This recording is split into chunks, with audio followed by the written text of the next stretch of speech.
Next on Inside Indiana Business.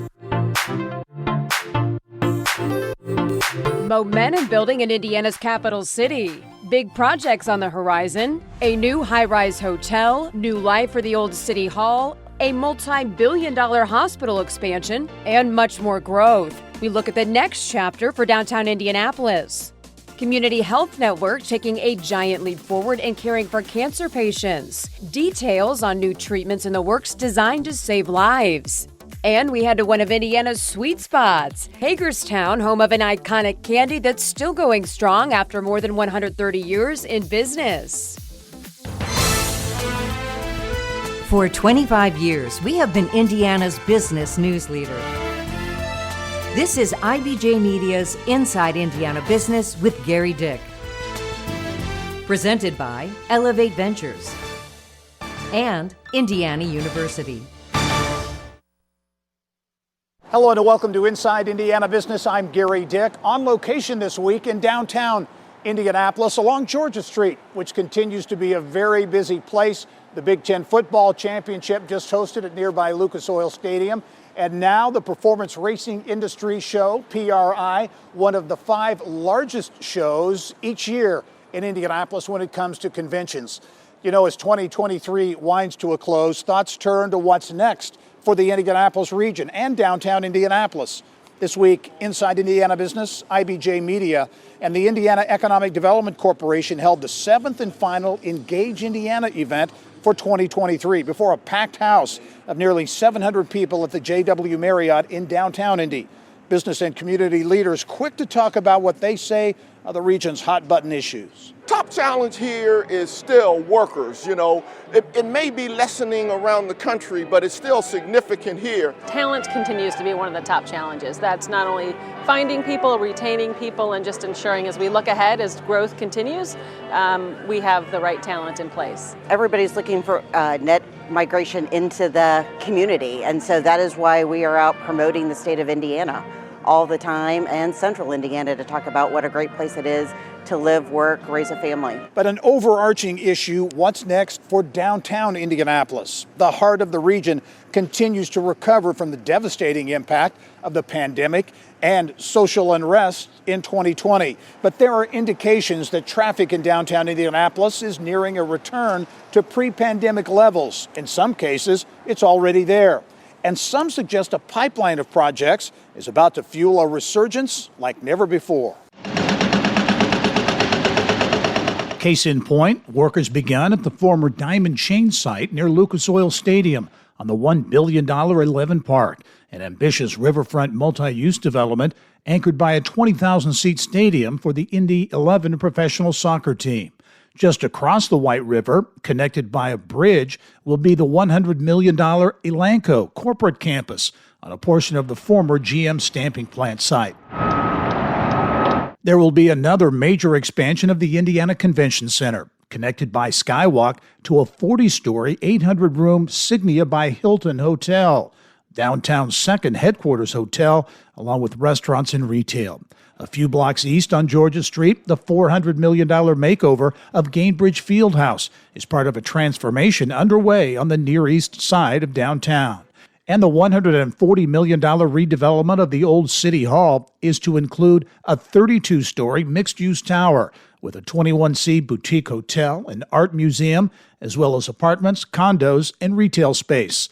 And that's a partial list.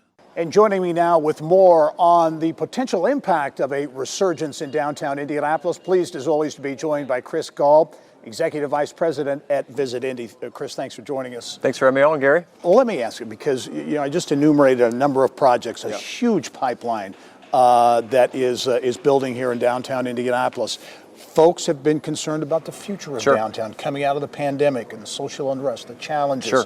What do you say to those folks who have those questions still? Well, you look to the city skyline and you see lots of cranes, lots of dust and debris in the central business district, and that's a good sign that there's confidence in our market, confidence in our city, and projects, as you just mentioned, are moving forward in a meaningful way, and they have been since the pandemic. We know visitation is back. We know those who live in our downtown in terms of residences back. Really, it's that daily commuter who are thinking about working downtown and where they live and how that virtual office has changed. But we have great confidence in the tourism-related projects that are coming online, almost $2 billion, with Gainbridge already up and running in time for the NBA All-Star Game. You talk about the NBA All-Star Game in terms of the spotlight shining on Indianapolis again. In 2024, NBA All-Star Weekend, you've got the U.S. swimming trials, among others. So the spotlight will be shining on Indy. If you're in the business of tourism, Indy is going to be epic. We have so much to market, so many reasons to bring people to our city. You just mentioned NBA All-Star Game. Clearly, the C-suite will be here. USA Swimming. You win in Indy, you get to go to the Olympics. Never mind Taylor Swift concert, never mind the eclipse, the total eclipse, which we estimate 100,000 visitors will descend on Indianapolis for that. First and second rounds of March Madness, and a very, very, very busy, robust convention calendar. As you look at those projects, from the Lanco to the Indy 11 stadium and village, if you will, the new hotel space coming online, how significant is what's the potential impact there? Well, we'll definitely grow tourism jobs. We know that. That's borne out in the research. What's of interest to us is the physical location of these projects. Never mind being connected into our convention center. We also look at along the White River. Elanco, White River State Park expanding, Indy 11's park, all along the White River, with citizens cleaning up the waterway with the Big Dig project.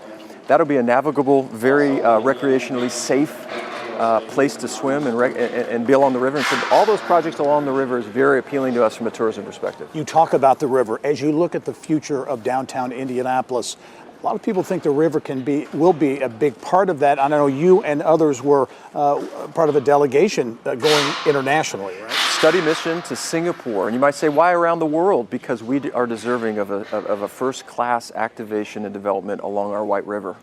We are so fortunate to have it cutting through the center of our city. It's 58 miles, and a density of economic development projects along its banks mean we have to get it right as a multi-generational project for Indianapolis. What is the potential there? How excited are you and others about the river? Well, in going over to Singapore, it's economic development, it's talent attraction and recruitment, it's tourism, and it's quality of life. It's this idea that we can be more bold along the banks of the White River as it gets cleaned up to drive all those. And with Elanco there, GM Stamping, White River State Park expanding, oh, by the way, a new soccer stadium. People will be in and around the White River, and so we have to get it done right, and we have to be more bold in our vision process, and that's why we went to Singapore, because it's best in class for activating a waterfront. Chris Gall, Executive Vice President, Visit Indy. Thanks for joining us. Thanks, Gary. All right.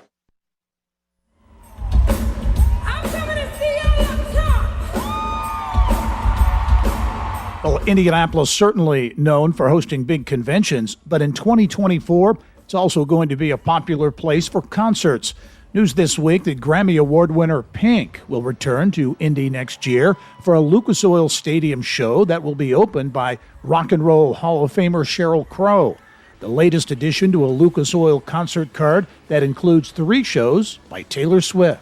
And we're having 7 concerts in 2024 in Lucas Oil Stadium. And over the 15-year life of Lucas Oil Stadium, we've had 7 or 10 thus far. So really looking forward to putting this extra effort into bringing these shows to Indianapolis. In 2024, we're one of 3 American cities that has Taylor Swift coming. Having Pink come to Indianapolis just a year after she played Gainbridge Fieldhouse to a sold-out crowd is really a compliment to how citizens and visitors to Indianapolis appreciate her music. Pink will be in town October 12th, followed by Taylor Swift's 3 shows in early November.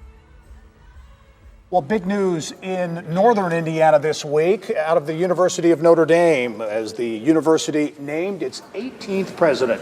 Reverend Robert Dowd currently serves as vice president and associate provost for interdisciplinary initiatives at Notre Dame. He's also an associate professor of political science and a 1987 graduate of the university. I am deeply honored and humbled by the board's decision. I'm also deeply humbled to be following in the footsteps of Father John and to continue the legacy of all the presidents who have come before him. As Father John likes to say, Notre Dame's best years lie ahead. That's true because of the selfless dedication of leaders like Father John, who have built on the foundations laid by their predecessors, guided by the past, but with their eyes on the future. I look forward to continuing that tradition, one of selfless dedication to Our Lady's University and its mission of education, research, and service as a great Catholic university. Father Bob succeeds the Reverend John Jenkins, who has served as president at Notre Dame for the past 19 years and is retiring at the end of the current school year. Inside Indiana Business, Northern Indiana reporter Carly Lanick has been covering the university for several years. She's standing by now in South Bend. And Carly, as you look at the process for selecting a president at Notre Dame, a bit different maybe than other schools. Notre Dame, as a Catholic university, it's a little bit different than you might imagine with a national search firm coming in or casting a really wide net for candidates. At Notre Dame, it's actually written into the university bylaws that the president be a member of the Congregation of the Holy Cross, which basically means trustees are looking for a priest who's got that familiarity with the Notre Dame community. Carly, what's the early reaction to this selection? It is still early, but we're hearing a lot of excitement around the fact that Reverend Dowd comes from Michigan City. That's about an hour away from us. He's a graduate of Marquette Catholic High School. So folks are really excited to see that connection to Northern Indiana here. All right, Carly, great perspective from South Bend. Thanks for joining us. Well, coming up, a new lifeline for those battling cancer. More on new innovative treatments now available at Community MD Anderson Cancer Center. Hey, Gary. On behalf of staff, board of directors, and members of the Indiana Chamber of Commerce, I want to congratulate you on the 25th anniversary of Inside Indiana Business with Gary Dick. As one of your founding content partners, we are especially proud and pleased for you and your team for this tremendous accomplishment. Inside Indiana Business and the Indiana Chamber of Commerce have enjoyed a great partnership over these 25 years. We deeply appreciate the time you've given us to serve as Master of Ceremonies at many of our events and programs, and you always do a great job. Again, congratulations on your 25th anniversary, and thank you for allowing the Chamber to be a key content partner throughout this great ride. At PNC Bank, we're committed to making a difference in the lives of our customers and communities by helping them move forward financially. As a Main Street bank, we try to do right by our customers with every encounter. Our local teams offer personalized financial advice to help guide you in making the best decision. We're proud to be part of your community. PNC Bank. See how we can make a difference for you at pnc.com. Copyright 2022, the PNC Financial Services Group, Inc., all rights reserved. Well, welcome back to Inside Indiana Business this week at the Indiana Convention Center for the start of the Performance Racing Industry Show, one of the city's largest conventions of the year. Community Health Network says it is taking a giant step forward in cancer care, thanks to a partnership that was launched last year with MD Anderson. Our Kylie Valletta is standing by at Community Hospital North with details. Kylie. Thanks, Gary. Community Health is rolling out 2 new cancer treatments, but before they're available here, they'll first be rolled out in Kokomo at Community Howard Regional Health. The 2 new treatment options are cellular therapy and stem cell transplant, which could be life-saving for patients with cancers of the blood, such as leukemia, lymphoma, and myeloma. About 18 months ago, Community forged a partnership with MD Anderson, and Community's Senior Vice President of Oncology Services, Richard Fennell, says this is the largest, most significant advance for cancer patients since starting that relationship. 2 other health systems in central Indiana already have transplant centers, so Community would refer out 80 to 100 patients each year. Now those patients can stay in-house. The treatments are expected to begin in Indy in 2026. They'll be launched first in Kokomo next year. A patient undergoing a stem cell transplant has to stay in the hospital for 28 days, and Fennell says Kokomo can be ready faster. Their inpatient facilities are fantastic, and we're going to be renovating a room right next to their ICU that'll allow us to provide transplant services. And in addition to this, it's our northernmost facility, so we feel that we can provide care to patients in northern Indiana, so they don't have to either drive to downtown Indianapolis or to Chicago or another facility out of state. Fennell says these treatments are very much team efforts, so they will be hiring first in Kokomo and then also hiring here at Community Hospital North when the treatments expand to this location. Gary, back to you. Well, just in time for the holidays, we go behind the scenes to learn more about an iconic Indiana sweet spot. We want people to know when they get a piece of chocolate with an A on it, that it's from Abbott's Candies. See why caramel and chocolate have been a winning recipe for more than 130 years at Abbott's Candies in Wayne County.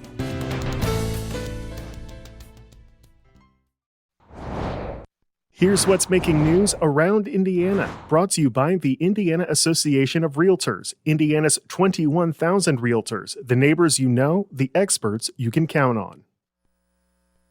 And welcome back to Inside Indiana Business from the Indiana Convention Center. For more than 130 years, Abbott's Candies in Hagerstown has been crafting caramels and chocolates, satisfying sweet tooths of all ages. Our Mary Rachel Redmond is standing by now with more on the Abbott story in Wayne County. Mary Rachel. Well, Gary, since 1890, this Hagerstown Candy Company started what many call the Abbott habit, or perhaps more accurately, its caramels caused the Abbott habit. And over 130 years later, folks still can't get enough of the melt-in-your-mouth treat made right here in Indiana's oldest running sweet shop. The Candy Man. We started here in Hagerstown in 1890. W.C. Abbott started it. We are the oldest candy company in the state of Indiana. And Mr. Abbott was quite the candy pioneer. It's his original caramel recipe, still made today exactly the same way he made it more than 100 years ago. That's remained the hallmark of the historic Hagerstown brand. Caramels kind of just took off, and that's what we've been known for ever since. Our caramels have been sent to aircraft carriers in the middle of the ocean. We have sent to Switzerland, Japan, Australia. So we're very well distributed through the whole United States and also through the world. And Abbott's has a lot more than just caramel. Our chocolates, we do 49 different varieties of chocolates here in-house, all hand-rolled. We still do everything by hand. Noel says as Abbott's Candies continues to grow, Indiana, specifically Hagerstown, will always be its home. And I go back to it's where it started. I mean, it's historical. My brother and I have talked about growing. That's what we want to do, is grow the business, but stay where we're centrally located, because people know where we are. People know who we are. Plus, people come here to Hagerstown to see us because they got a box of caramels from their grandmother when they were growing up, and they want to come see where it's made. And our roots are deep here in Hagerstown and in Indiana. So what's the secret ingredient to Abbott's Candies' sweet success? We treat everybody like family, from our employees to our customers. And I think the other thing is that we haven't changed anything when it comes to recipe-wise. It's a good product. People know what they're going to get. They know what to expect when they're going to get it. And I think that's what keeps us successful. And from this Hoosier Sweetmaker in Hagerstown to a number of other Hoosier communities making headlines around the state. We begin up north where the historic building that once housed the South Bend Tribune, now a part of Notre Dame's portfolio. The university buying the building with plans to invest an undisclosed amount of money to renovate it into a science and engineering space. Farmers slightly more bullish on the bottom line heading into next year. Purdue's latest Ag Barometer report rising 21% over this time last year. But farmers say higher costs, rising interest rates, and lower crop prices still a big concern. There are more jobs available in the trades than really any other industry in the United States right now. And it's, I think, full of purpose, full of great pay, and full of opportunity. Ascend Indiana hoping nearly $2.5 million in grants will help give students a boost to explore a career in skilled trades. Ascend is the Central Indiana Corporate Partnership Talent and Workforce Initiative. Eli Lilly getting competition from Roche Diagnostics in the growing market for obesity drugs. The IBJ reporting Roche is buying California-based biotech Carmot Therapeutics for a whopping $2.7 billion.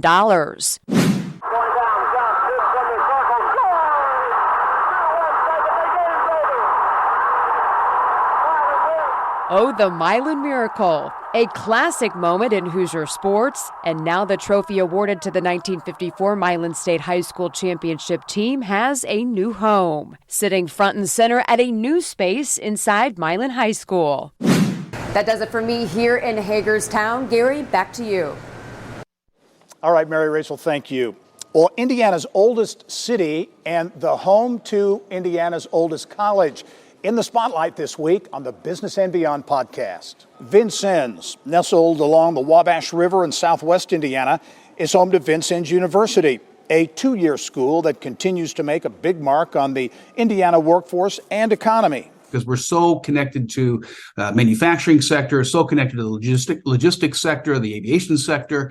We do a lot of work in the diesel technology sector with Cummins and John Deere. So I think we're really doing a lot of the things, and we're focusing on the segment of the workforce that is so critical, that skilled laborer, that person who has the ability to make things work and keep them working. Much more with Vincennes University President Chuck Johnson on the next Business and Beyond podcast. You can check it out beginning Monday at InsideIndianaBusiness.com. Former Indiana Governor and Purdue President Mitch Daniels in the spotlight. We'll tell you why and take a look back at our Engage Indiana series. And what's next for one of the fastest growing communities in central Indiana? Whitestown in Boone County. New leadership taking the reins next year. More on Whitestown's strategy for growth and development in this week's IBJ. Well, a highlight of this week's Engage Central Indiana event was the presentation of the annual Michael A. Carroll Award to former Governor and Purdue University President Mitch Daniels. Indiana's 49th governor is the 30th recipient of the Michael A. Carroll Award for his years of service in business, government, and academia. The Carroll Award given annually to a person who has demonstrated the former deputy mayor's qualities of determination, humility, and service. Michael Carroll was among 6 people killed when 2 small planes collided over southern Marion County in 1992. Occasionally, one can associate the recognition with some specific action or a piece of progress, and those are great. This one's special even beyond that because of the city we are and the person Mike Carroll was. Well, as we wrap up this week's show, we take a look back at our Engage Indiana series in 2023. We made 7 stops this year, 7 regions, from the banks of the Ohio River in Evansville to the shores of Lake Michigan in northwest Indiana.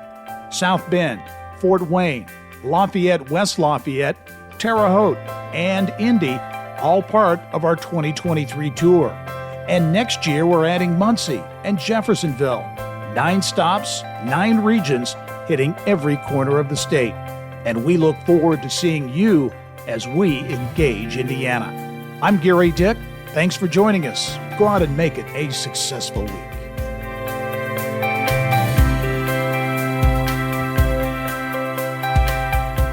Thank you for listening to the Inside Indiana Business Television podcast. Remember, you can get the latest business news from every corner of the state at InsideIndianaBusiness.com. I'm Gary Dick. Go out and make it a successful week.